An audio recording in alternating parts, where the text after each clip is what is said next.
Welcome to the YAHOWAH blog. I'm your host, Craig Winn. We're continuing with our ongoing story about the identity of the AntiChrist, as well as the timing that this individual not only will arrive, but that he will conduct his most appalling of all acts, which is to claim that he is God. We come to know his identity from a number of different sources. I was originally drawn to this because of what is conveyed in Isaiah 17 and 18. There, after a terrorist uprising in Syria outside of Damascus, we're told that terrorists would overthrow the government of Syria, which has now occurred, and that many buildings would become twisted ruins, which has happened. And that we were told that as a result of this, there would be considerable unrest throughout the areas surrounding Israel, such that it would lead to the imposition of a state of terror carved out of the heart of Israel that makes the nation indefensible, narrowing the country at the waist, which of course is the so-called two-state solution and will be labeled a Palestinian state. We're even told that the imposition of this terrorist state, this Islamic state, will occur prior to the Shabat harvest, which is 7 years prior to Yahweh and Dod's return.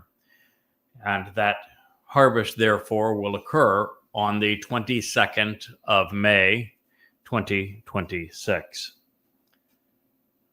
Wookie, can I help you with something?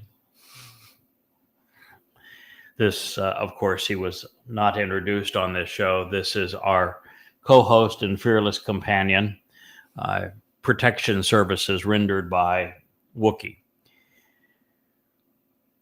But when we read this scenario and recognize that Isaiah has all of this occurring, excuse me one moment, prior to the Shabat harvest, which is, I have said, 22 May of 2026, 10 months from now. And then he goes into great detail in the 18th chapter to describe the individual most responsible for this occurring. And he uses over 70 adjectives to reveal that the perpetrator is none other than Donald Trump and the United States of America. So having recognized this, I realized that the moment Donald Trump was elected, since it is America and an arrogant, narcissistic, ever-meddling president of the United States that is going to broker this Palestinian state. The moment he was elected, I went on air and explained that this is the great betrayer of Israel. This is the Neville Chamberlain of Israel, who is going to sacrifice Israel for promises of peace that will lead to war. And then when Trump began to receive billions in bribes from Saudi Arabia, Qatar, and the United Arab Emirates, and changed his tune on Islam from condemning it in his first term to praising it in his second. And then he did all manner of things that showed that he had gone full demonic, insane, such that almost every interview and statement was troublesome to the point that you would say, this man is plagued by a demonic spirit. And so I began to write against him and to explain that Israel was being beguiled by a man who was going to betray them. But there's more to the story than that, because Gabriel, who is actually Dod, the Messiah and King of Israel, a great prophet, is on record in Daniel 7, 8, and 9, again in 12, of revealing the identity of this Towrahless one who is betraying Israel, and of actually providing the exact date that he will arrive to set up his dominion in Jerusalem, and the exact date that he will declare that he is a god. And it even presents the clues that enable us to determine the top 10, I call them the Big Ten Conference, that will support him in this effort. But it's in the 9th chapter of Daniel where Gabriel explains the conditions at the beginning of the time of trouble, the 7-year period prior to his return as king, when the same treaty that is mentioned in Isaiah 17 will be established with the support of many countries, and that it is that treaty that is essential to begin this time of trouble.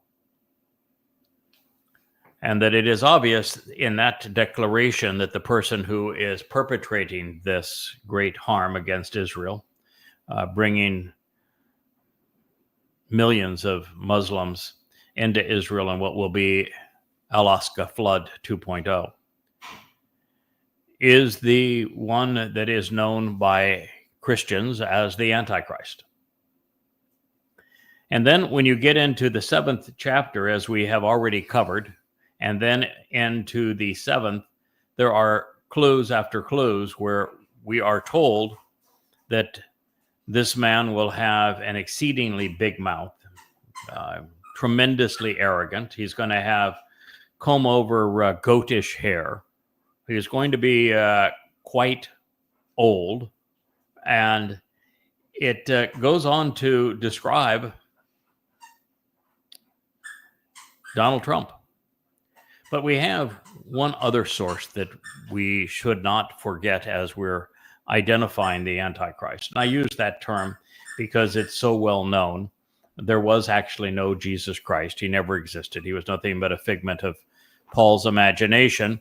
And he was conceived by identity theft, by robbing David, the actual Messiah and Son of God, our Savior, who fulfilled Passover in 33 CE by being crucified, and who described all of it in first person as a prophet, including telling us the day that he would fulfill Chag Matzah. That therefore there can be no Antichrist because there was no Christ. However, the term is supposed to mean anti-Messiah, and Dod is the Messiah, and therefore this man is anti-Dod. So he is the ultimate anti-Messiah. It's just that the term Antichrist is better known, so that's why I'm using it. What is not well known, but I have subsequently proven, is that the book of Ezekiel was not inspired by God and is in fact Satan's biographical account and his playbook. And it describes exactly the same things we read in Daniel of the changing of the moed of Yahweh and of a false god, Satan actually claiming to be God, and of him arriving in Jerusalem to establish this monstrous real estate project with naming rights. And as he speaks of these things, and he speaks of 25 ways to kill Jews, he's very inventive.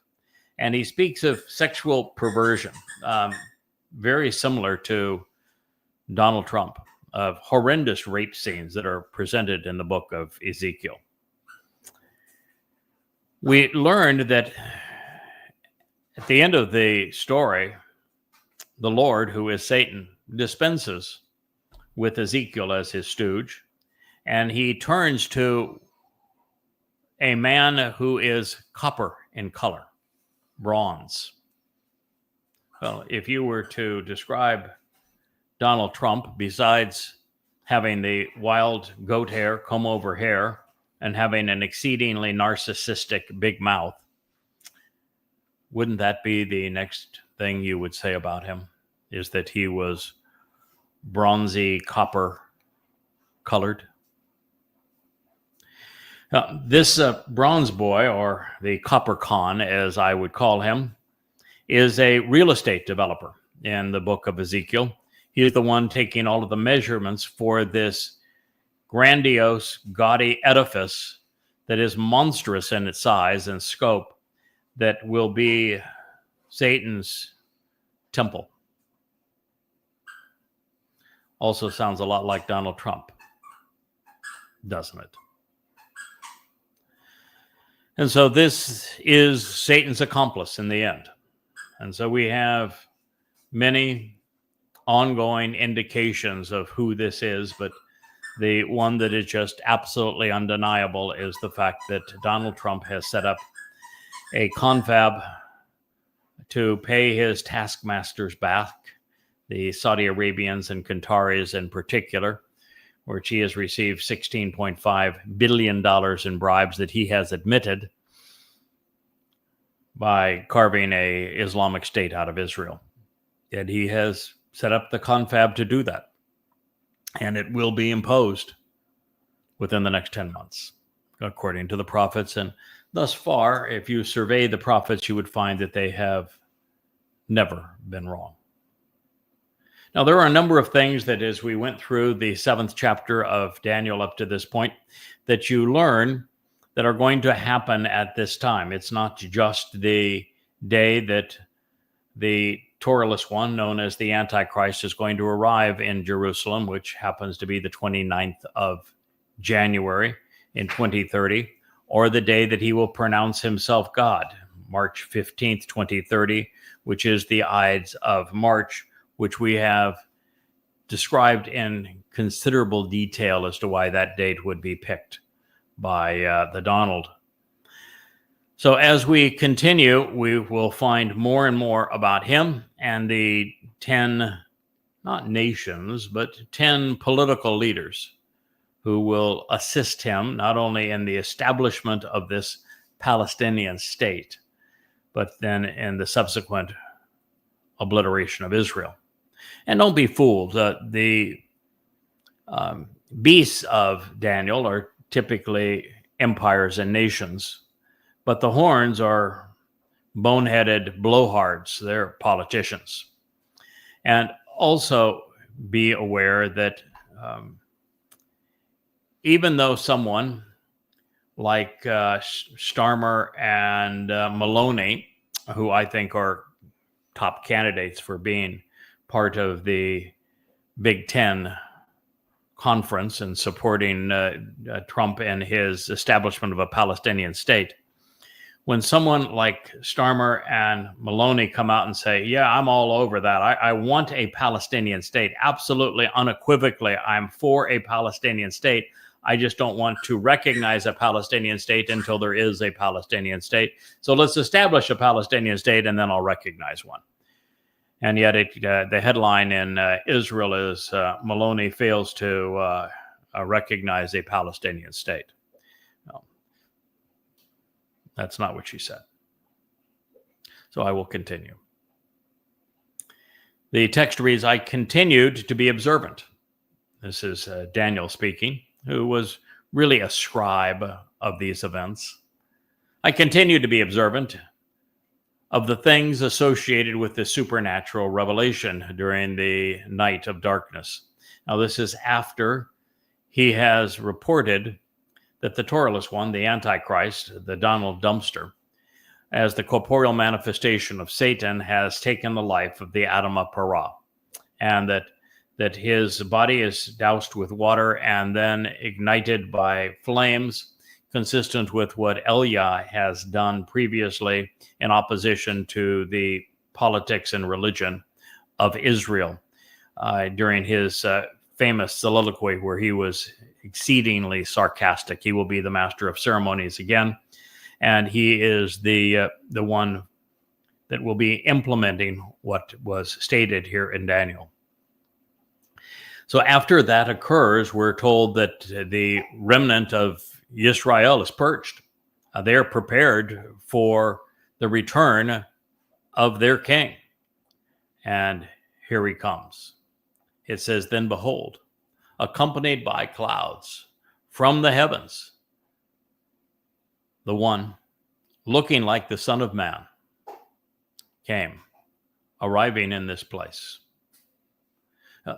That individual is none other than David. He is the returning king. Yahweh makes it absolutely emphatically clear that no one else is returning in this role, that Dod is the king of forevermore, and that he will be here returning on Yom Kippurim in year 6000 Yah, October 2nd, 2033. And he is going to come from Shamaim, and this will appear to be coming down through the clouds, arriving in not only this place, which is Jerusalem, but his place. It is the city of Dod. Meanwhile, the restoring witness, this is the person who has served as the Adamah Parah. Now older by a number of days, it would have been 10 days earlier that he was sacrificed as the Adamah Parah to purge the adulterous woman of Israel, approached, reaching out as he was extended from the source to be present before him. So the restoring witness, who is also the Bashar, the herald of Dod, is accompanying Dod upon his return.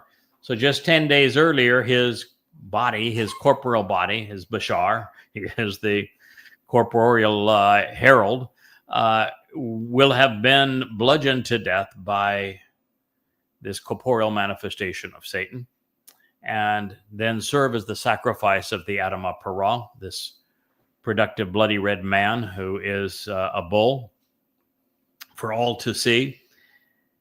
And after that occurs, because just as was the case when Dod served as the Passover lamb, his corporeal body was sacrificed, but not his soul. And the same thing will be true with the Adamah Parah. Body will be sacrificed, but not his soul. It is the soul of the Adamah Parah, this herald, the restoring witness who is returning. He is now older by a number of days, 10 specifically, and he is approaching and extended from the source before him, before Dod, because he was offered as a sacrifice to approach him. The purpose of the sacrifice of the Adamah Parah is to prepare the adulterous woman of Israel so that she can be betrothed to her king. The groom and the story of the adulterous woman in Numbers 5 is none other than the king of Israel, the very Son of God, our Messiah, Dod, David. And that bull that is sacrificed, he is the restoring witness. They are one and the same. These words are, of course, painting a picture of the most important moment in time after the Adamah Parah is slain by the adversary's accomplice, sacrificing his body so that the lives of the mortal remnant of Israel are prolonged on Towrah. Yahweh will shower his corpse with water while igniting the flames that will refine his people so that they can approach his beloved Son. And upon this dawn, the darkness will end. The era of eternal enlightenment will begin on Towrah. Our king will be deemed or equivalent to God at this point.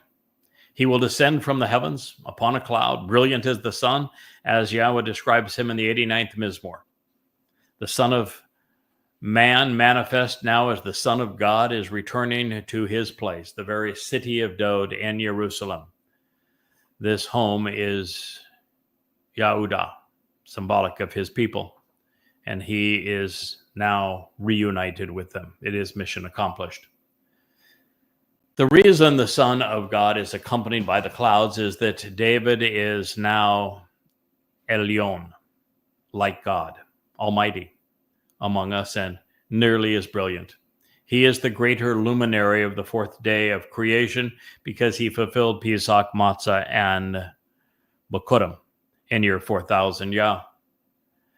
And so on this occasion, that of the Moed, this being Kippurim, as foretold during creation and retold at the conclusion of the 89th chapter of, the 89th Mizmor or Psalm, the sun and the moon will be reunited, which is what you're witnessing here. The restoring witness, as Dode's herald, is the lesser luminary of that story, representing the moon that reflects the sun's life as it pertains to the fourth day of creation. And they will be reunited just as we were told in the 89th Mizmor by God himself. So as our king returns home to Moriah in Jerusalem, he will be accompanied by his Bashar herald, the restoring witness, who has been chosen and prepared to reflect the king's brilliance. And while just 10 days older, spent in Shamayim, it may play out like a prolonged sabbatical, and he will enjoy it and probably deserve it.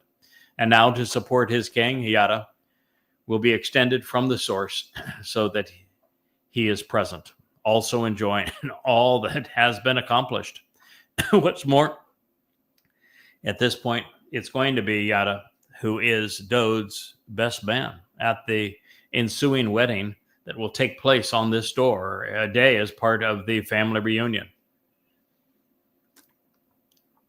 Before we consider what Daniel has to say about what he saw next, I had an insight that I shared at the very conclusion of our program last night that I think is worth repeating. And that is that since Dode will be descending from the heavens where his soul would have been incorporeal, Bar Enosh, as it was described here, appearing like a son of a man, this becomes significant because it means that while we are on earth camping out with our Heavenly Father during the millennial celebration of Sukkah, as the earth is restored to the conditions experienced in Eden, our souls will reside within physical bodies. Although they will obviously be remarkably enabled, and that we're going to be able to defy gravity, as Dode was now doing, even better, we will be able to transition between heaven and earth, and therefore between 3 dimensions and 7, such that what we're witnessing with Yada just 10 days earlier, leaving the body of the Adamah Parah with his soul as he ascends to Shamayim, then is returning as the restoring witness besides Dode as the Son of Man, all serve as a way of saying we're going to have this ability to be both physical and spiritual beings, the best of all worlds. When we are in a physical form, time flows as we know it now. When we are essentially light, time is as we want it to be. When we are physical beings, we are stuck here on this planet and cannot travel very far off of it. When we become like light, we can travel the far reaches of the universe and explore at our heart's content. When we are multidimensional, we can actually enter Shamayim and can explore everything that God has to offer. Now, since Yahweh told us that this would be so in Shamuel and in the Mizmor regarding Dode's return, We know this is addressing the Messiah and the Son of God, our King, the beloved David. And it reads, "And to him was given dominion, glorious dignity and honor, indeed, sovereignty over the kingdom." God only promises this to one man, and that is his beloved son, David. Then the entire family, all people, including every ethnicity and language, to him, near, beside, and with him, they will respectfully serve as they have been cultivated. They have been cut in and brought forth to this opportunity to work. His governmental dominion and sovereignty, his authority, is an everlasting authorization and empowerment that will never be taken away. His kingdom and his kingship will never wane. Daniel 7:14. And as such, there is only one person who fits this description.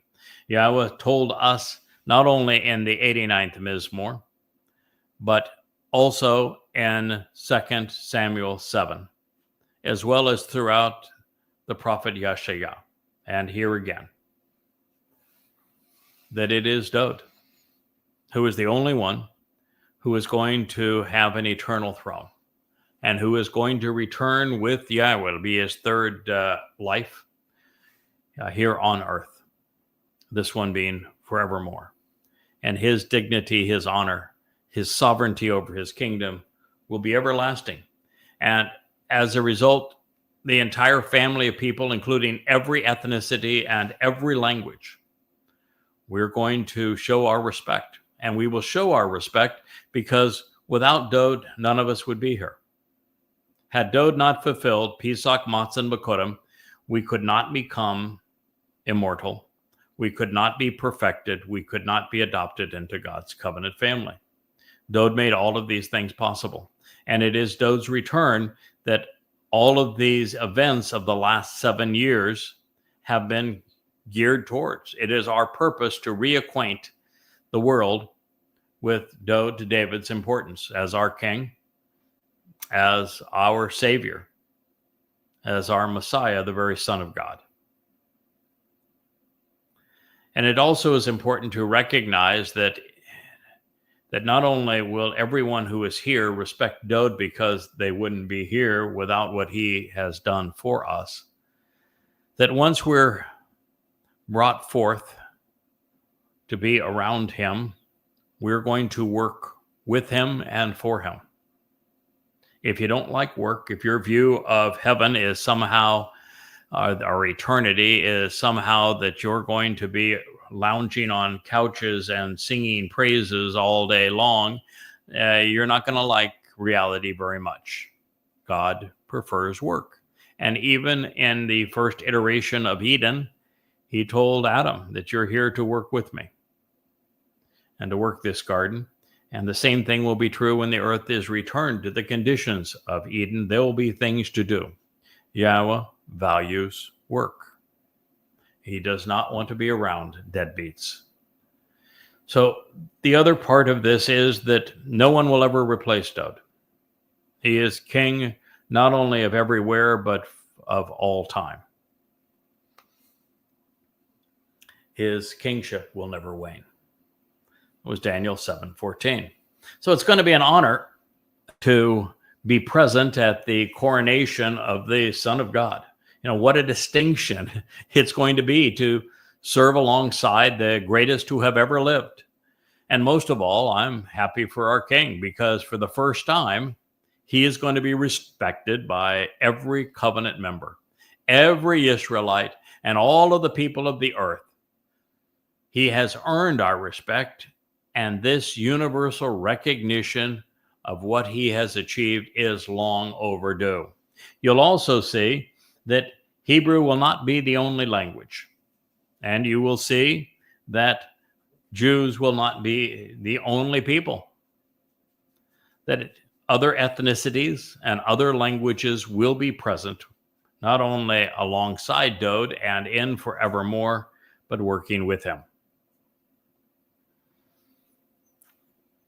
And that's something to keep in mind. Now, while it may mean nothing to most anyone else, I have surmised that one of the reasons that Dowd volunteered to fulfill Pesach and Matzah was that by doing so, he would earn the respect needed to successfully govern the universe. And this conclusion is proven correct in these words. Prior to this, Yahowah and Moshe, indeed all of the prophets, had been rebuked and dismissed by the children of Israel. So this is a monumentous achievement by Dowd to have earned the respect of everyone. All on earth, without exception, will have been spared at this time expressly because of what our King has achieved for our benefit, particularly on Pesach, Matzah, and Bikurim in 33 CE, 2,000 years prior to this. And, of course, as God, his Father, is proud of his firstborn. Therefore, as is the sovereign's right, God will cede authority to his Son. And nothing will ever alter Yahweh's devotion and favoritism toward his beloved. This is a point God makes boldly and often. This revelation has been extraordinary. It has taken us from Shabuah and a wonderful harvest that will occur here just 10 months from now, through Kippurim and past Sukkah and beyond into evermore.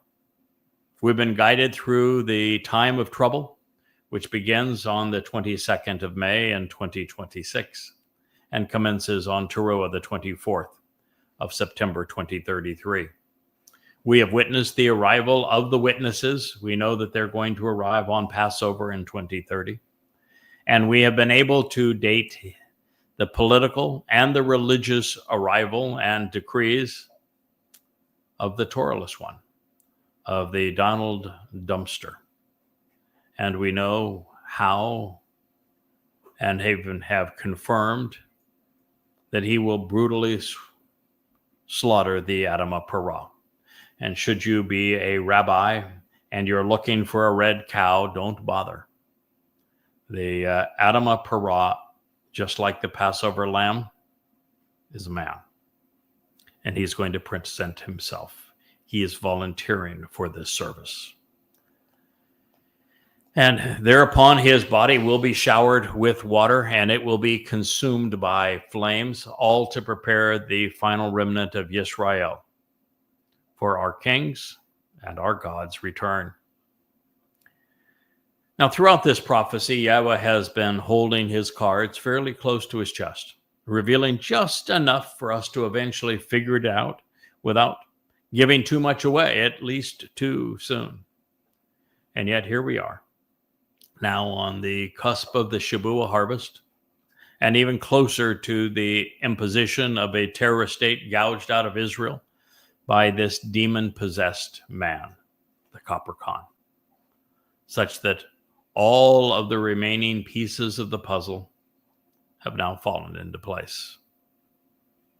We can tell you what's going to happen, where, why, and when, even by whom. The text continues and says, "The Spirit, independent of me, was distressed and disappointed in me, pained and sorrowful regarding me. As for me, Daniel, inside of me, the revelations in my mind were disturbing and troubling to me. They terrified me." Daniel 7:15. And that means he did not understand them.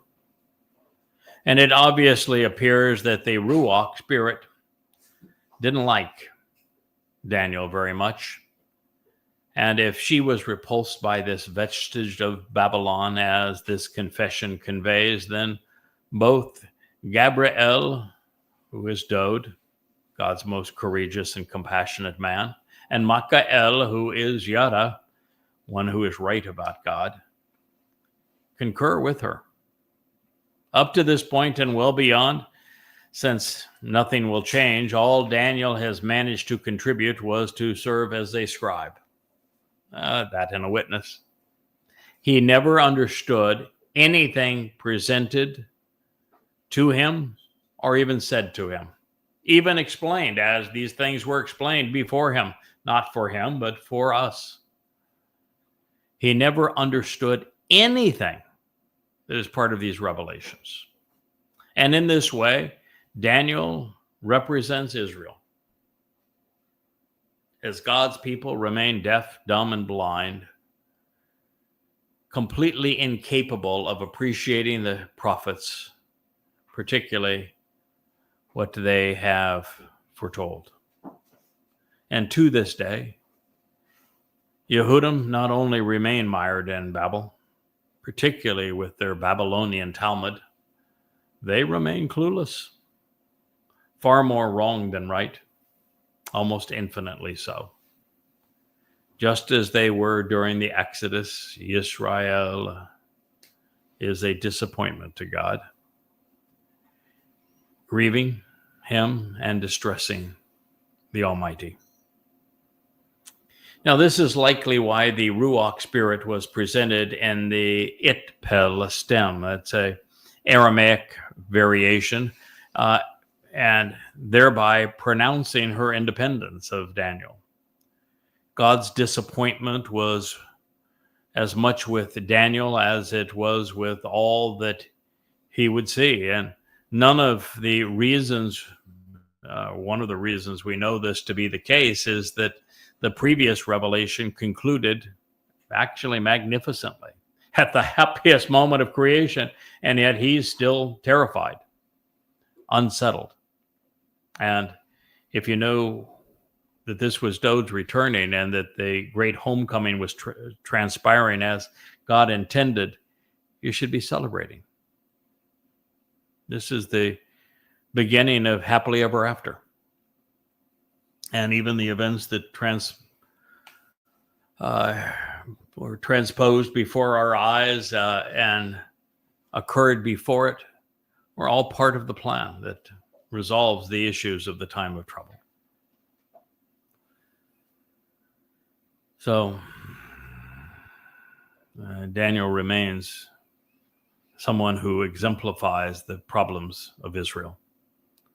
Now, while not designated here as such for obvious reasons, elsewhere we're told that the Spirit is Kodesh, set apart, meaning that the Spirit is part of Yahweh, set apart from him to serve us.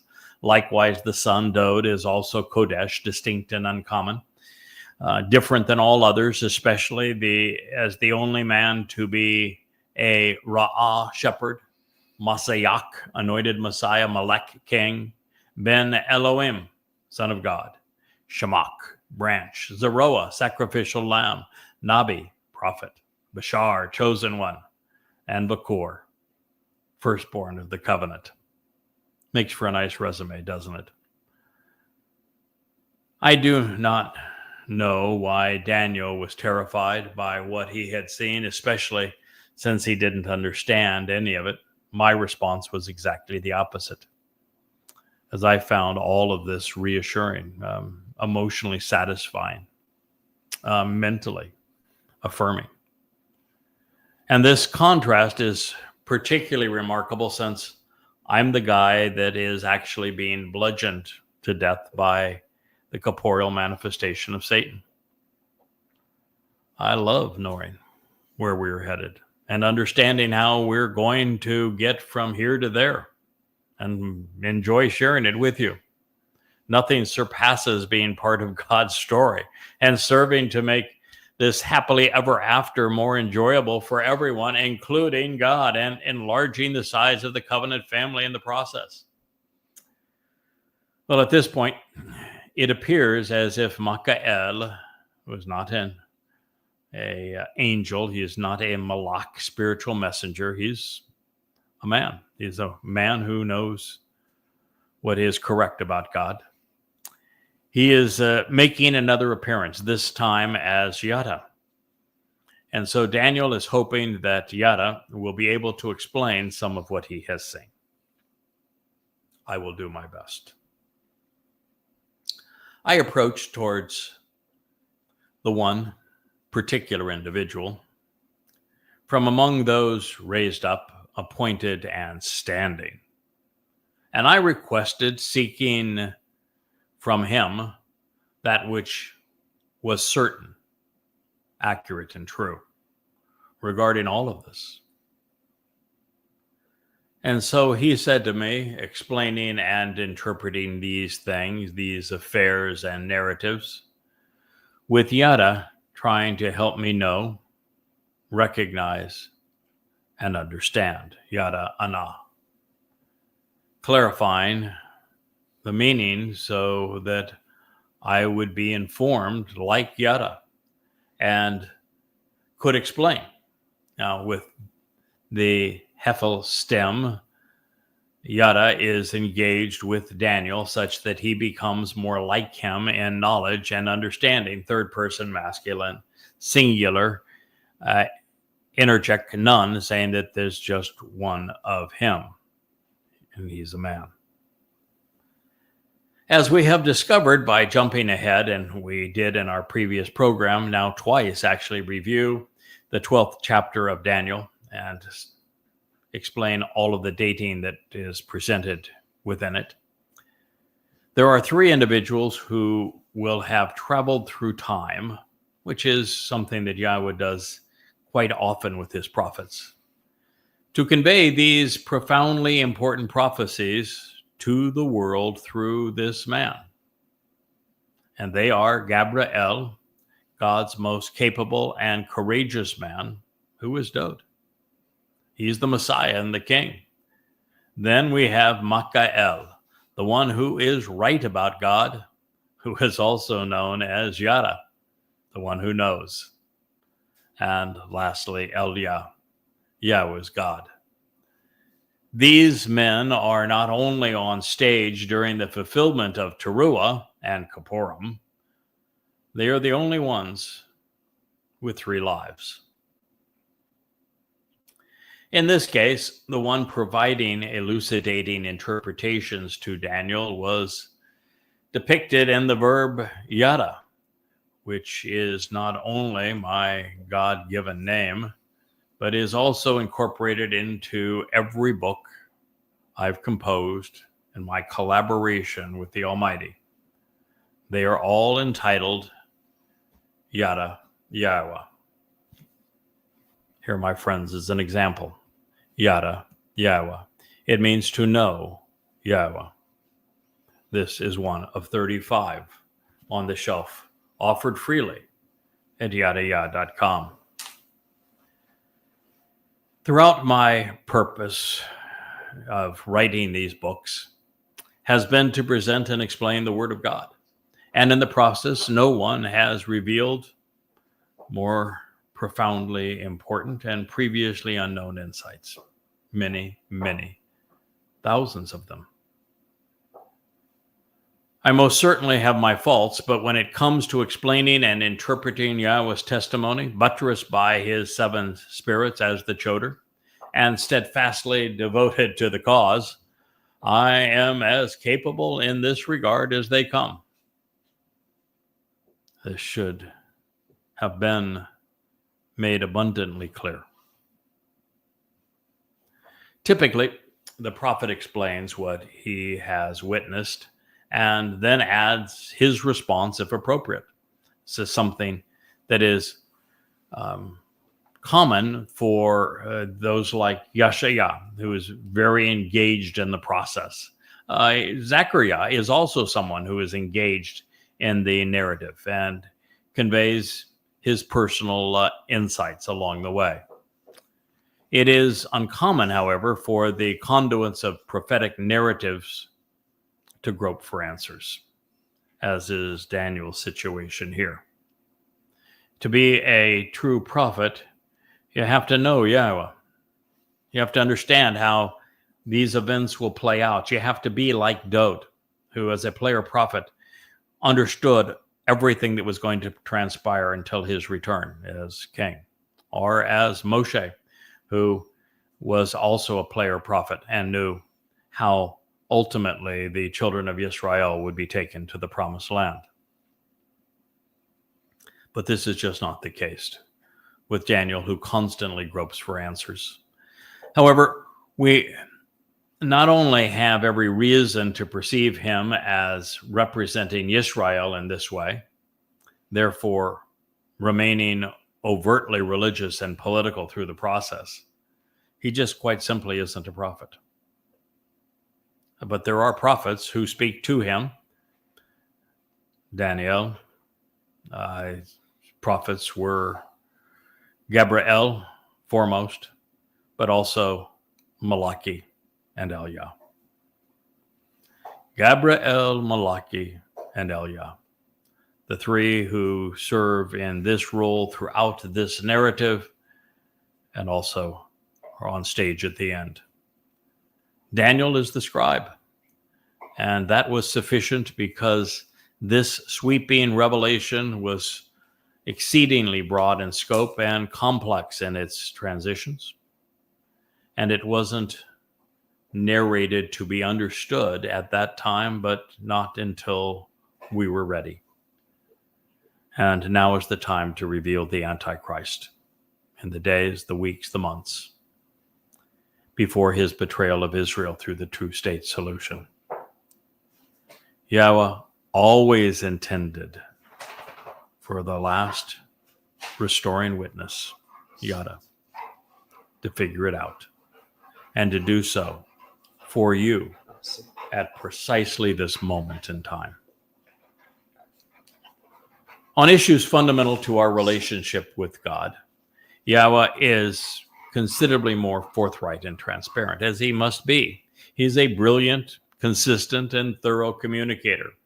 When we shamar Torah, closely examine his guidance, and carefully consider his teaching, we move readily from knowing to understanding, both regarding the Bereth covenant and the Moedim restoring witnesses and these appointed meetings. But most of what we're discovering here would not have been of benefit really to anyone, not prior to the immediacy of the Shabuah harvest and the commencement of the time of troubles, which is nigh. This particular episode is about how the Babylonians influenced the Persians and how their institutional religion and governance metastasized among the Greeks and the Romans, and finally projected through the Catholic Church. And these were not random empires, because they would all prosecute God's people, which is why they were highlighted. These great and powerful beasts, which are 4 in number, represent 4 governments and their leaders, which will arise from the earth. Daniel 7:17. Well, thank you, Captain Obvious. The Towrah, Rob, this massive beast, but Rob does mean big, great, powerful. It could even be important, valuable sometimes. And Towrah isn't necessarily a beast. It means a life form. It's an expression of both humanity and animalistic nature. It isn't a word that has a negative connotation apart from this particular narrative. And even used in this narrative, it can describe someone who is cherished by God. God values life. It is from chai, which means to live in Hebrew. But in this case, it is used as a pejorative, and so this is a massive beast, and they are Malekim, representing large governments as well as their egotistical, despotic leaders.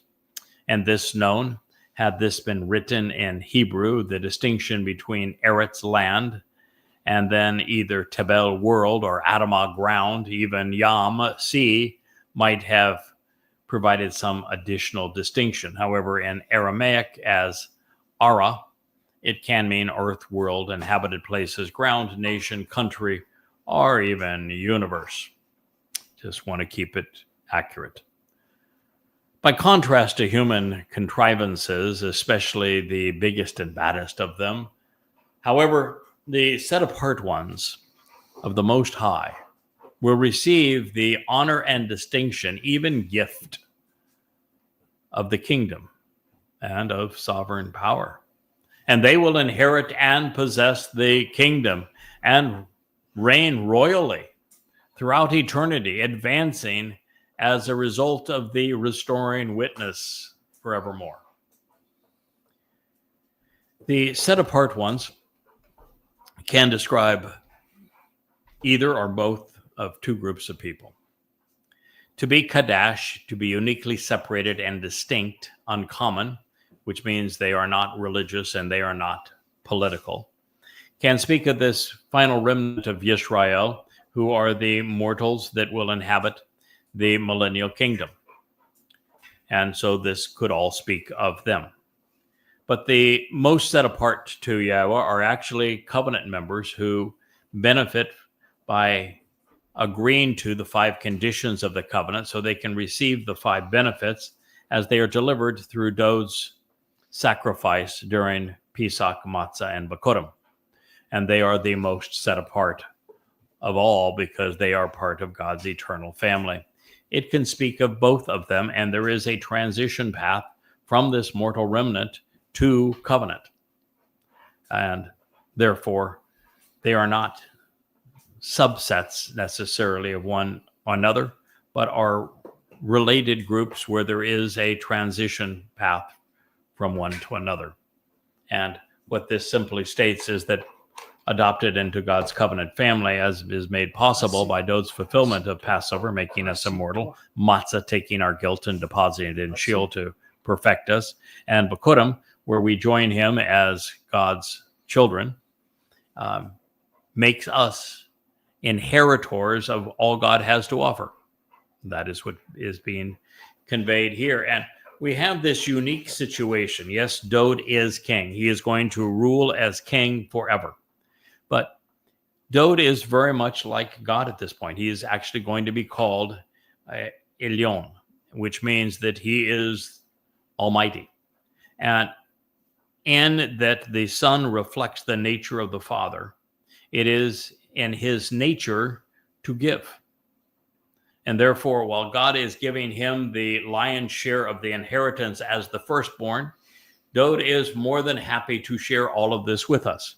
And although Dod is the responsible party through whom Yahweh is going to act throughout forevermore and the universe, we will retain enormous free will and power, influence, the ability to have control over our own lives. And it's one of those things that until we do something that interferes with the greater good of the family of God, we're free to do as we please. As God's children, we're royalty. And so sons and daughters of the Almighty makes us junior kings and queens, if you will. And so God is telling us that yes, Dod is king, but we will have tremendous autonomy and authority and rights and privileges, inheritance under him. And so he says specifically, they will inherit and possess the kingdom. And this will all be made possible because of the work of the restoring witness. The restoring witness is the one who sacrificed his body as the Adam of Parah, with Eliah orchestrating the ceremony, as Yahweh providing the cleansing water and igniting the searing flames, also eradicating Israel's foe at this time so that the adulterous woman of Israel could be betrothed to the king. And this is largely possible because of the work of the restoring witness, who reacquainted the world with Dod as the Messiah and Son of God, our former and returning king, as well as our Savior, that fulfilled Passover, Matzah, and Bikurim in 33 CE. So this is going to be a marvelous occasion, indeed empowering and emancipating, tremendously enriching, a rendition of a monarchy here. This is the monarchy where everyone is royalty. So yes, Dowd is king, but we are all brothers and sisters. And yes, Dowd is firstborn, but we too will receive an inheritance beyond our imagination. This is fathers and sons' gift to the covenant family. It has always been intuitive and evident that the members of the covenant as children of God are royalty, inheriting everything our Heavenly Father has to offer. As the creator of the universe and author of life, in addition to being God Almighty, the rewards are empowering and enriching, to say the least. But here, Yahweh is revealing that as his sons and daughters, we are becoming akin to kings and queens relative to our rights and our, responsibilities as well. We become co-regents over the universe.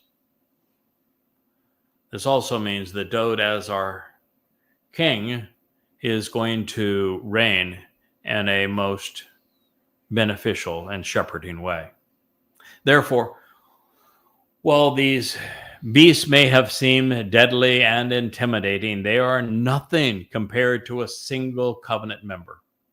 They will be less than the dust on our shoes as we move forward. For further clarification, Yahweh revealed the identity of his Kodash, his set apart, in his Torah teaching, doing so in the book of Shemoth, names. And we find what I'm going to share with you in Exodus 19, 1 through 6. And God is specifically addressing Ha-Be'eth Yaakov, the family of Yaakov, and Ha-Ben Yisrael, the children who engage and endure with God. And he said, during the third month of withdrawing the children of Israel away from the realm of religious and political oppression, it would be during the third month, which have to be at least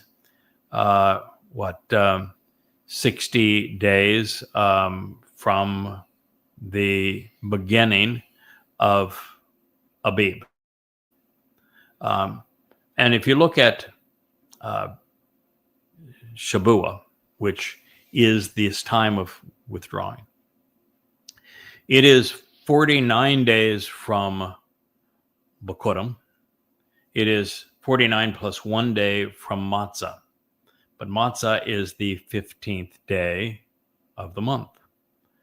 So the third month would absolutely incorporate Shabuah within it, because we're going from Abib 1, so we have 15 days to 16 days actually to Bokurim, and or 15 days to Matzah and 50 days there from there. So 65 days in this case, and a month is 29 and a half, a lunar month. So this would bring us indeed to Shabuah. So during the third month, he didn't say at the end of 3 months, he said during the third month, which would be during Shabuah. This would be the time of the withdrawing of the children of Israel away from the realm of religious and political oppression. We will leave the earth, immersed as it is in religion and politics, in that day. And they entered the place where the word is pondered, of Sinai. Sinai means the sign held by my hand. And it is also indicative of children being part of God's family and holding his hand.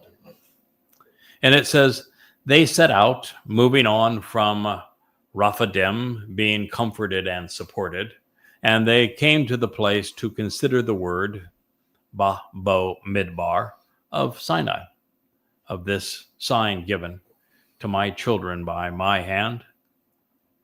Then they camped out to contemplate the word. There, Yisrael set up a campsite before the mountain, while Moshe, the one who draws out, ascended to the Almighty. You notice that it is Yahweh's preference to reach the many through the one. So Yahweh called out to him, inviting and welcoming him from the mountain, saying, "This is what you should say to the family of Jacob. Tell the children of Yisrael, you yourselves have witnessed what, for the benefit of the relationship, I did to Mitzrayim, these tyrants within the crucibles of political and religious oppression, and how I lifted you up upon the wings of eagles, and I brought you to myself."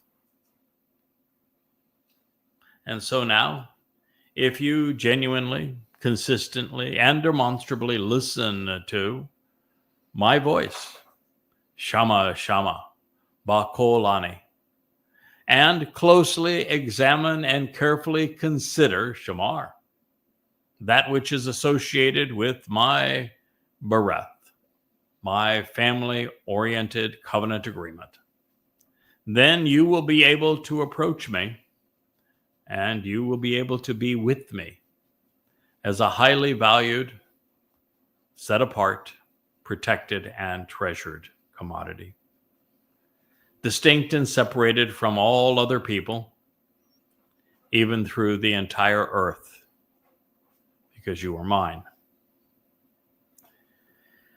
And since Israel is no longer a treasured commodity, but among the 5 most hated nations amongst the 225 in the world today, they obviously have not been listening, Shema, to the voice of God, nor are they closely examining and carefully considering, observing Shamar, that which is associated with Yahweh's Bereth covenant. And so they're not able to approach him for these reasons. They're not valued. They're not protected. Oh boy, is that ever true. And they are not treasured. But the good news is God said, if you do these things, you will be. So all that is precluding you, Israel, from being protected from the onslaught of Marxists and Muslims, from being the most hated people on earth, is to listen, Shama Shama, and observe Shamar, focusing on the covenant, the family-oriented covenant agreement. And then all will be good in the ultimate neighborhood.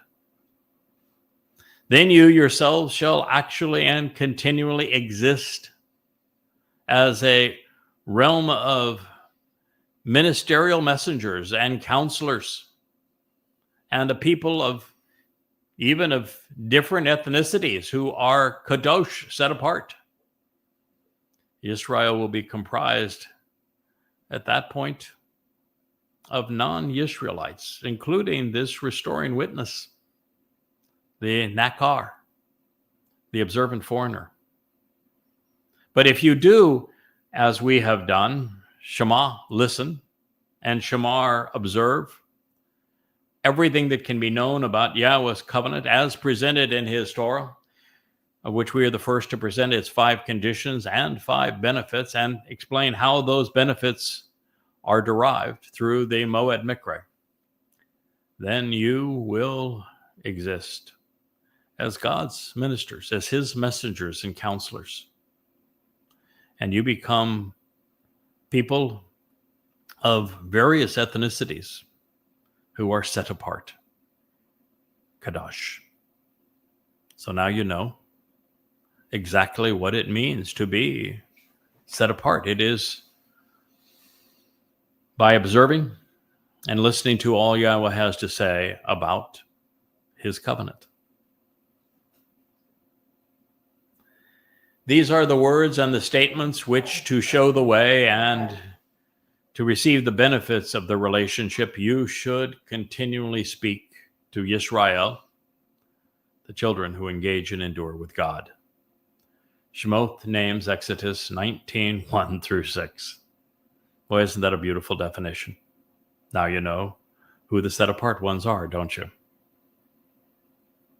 No argument. The set-apart represent the covenant's children. Initially, they were almost exclusively the descendants of Jacob, and thus Israelites. And today they are as many Goy, if not more Goy, than they are Israelites because of the recalcitrance of God's people. However, let there be no mistake. The Kaddish in Aramaic and the Kadosh in Hebrew are neither saints, Christians, nor Haredim, but instead Yahweh's extended family. Children who have chosen to engage and endure with God. This becomes possible by listening to Yahweh's voice as he conveys his instructions through the Torah, and closely examining and carefully considering the terms and conditions of this covenant relationship. As Yahweh's children, we become immortal and perfected, sons and daughters of God, enriched and empowered heirs to all that is his to give. And this is why the Almighty set-apart ones inherit the kingdom and are entrusted with royal authority. While the covenant's children will outlive civilizations and the rise and fall of infamous individuals, maniacal nations, and evil institutions, it is a meaningful discussion here because of the carnage that these gangs of humanity will inflict. They not only shape the human experience, their religions, their militaries, and their politicians will have ravaged the chosen people. Let's delve into one more statement before we conclude this program. It reads, "Then therefore I wanted to be certain regarding the fourth monstrous beast, which was different in the way that it changed, from all of the others. It was awesomely formidable and exceedingly terrifying, exceptionally dreadful, terrorizing, invoking both respect and fear, similar to a venomous, creepy, and threatening snake. Its teeth were akin to iron, and its claws were of bronze, as it devoured and crushed the rest by violently trampling with its feet." Daniel 7:19. Imperial Rome and its church would be as Yahweh foretold. Israel's most formidable and terrifying foe. They would prey on Yehudim with iron teeth and bronze claws, devouring God's people like none other. As for the rest of the world, they would trample them underfoot as well, imposing this religion in a vicious, covetous, and deadly manner, worse than any institution the world would ever endure. Rome and its church shared much in common with Babylon, while also being remarkably different. Both were overtly religious. Both were arrogant and vicious. Both enslaved the chosen people. Both destroyed the temple. Both live on, continuing to influence the world in horrible ways through religion. By contrast, the Romans were copy artists, while the Babylon was the birthplace of religion and the integration into governance. Rome cleverly modified and then institutionalized the Grecian interpretation of Babylon's lies, while the church distributed the resulting deception around the world. One was deadly for a short time in a remarkably small place, while Rome conquered the Mediterranean and oppressed most of Europe. The subjugation spread worldwide under the crushing force of the Roman Catholic Church. They would even admit to the scope of their crime. Catholic, from the Latin word Catholics, and Greek Katholikos, mean universal. Therefore, Babylon deceived and damned millions, while Rome, billions. Also different and important, Babylon was crushed by the Persians. The Persians were conquered by the Greeks, and the Greeks were defeated by the Romans. But there was no fifth beast, because Rome did not actually die, but evolved. It changed into the Roman Catholic Church. And even then, there would be no other transformations, as the Holy Roman Empire briefly became the Third Reich and will become the fourth under the Copper Khan, Satan's corporeal manifestation, with his declaration of being divine on the Ides of March, commemorating the death of the man in Rome who was the first to declare himself a god and supreme ruler of the world, Julius Caesar.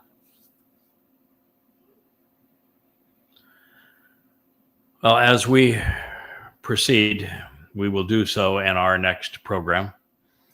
There is so much more to learn here in Daniel 7. And then we're going to transition into the 83rd Mizmor, as it provides even more insights as to who these belligerents will be that will harm Israel as we move from history past to history future, and convey all there is to learn about what will occur over the next 98 months. So I thank you for listening, and we'll look forward to being with you again as part of the YAHOWAH blog. I am your host, Craig Winn.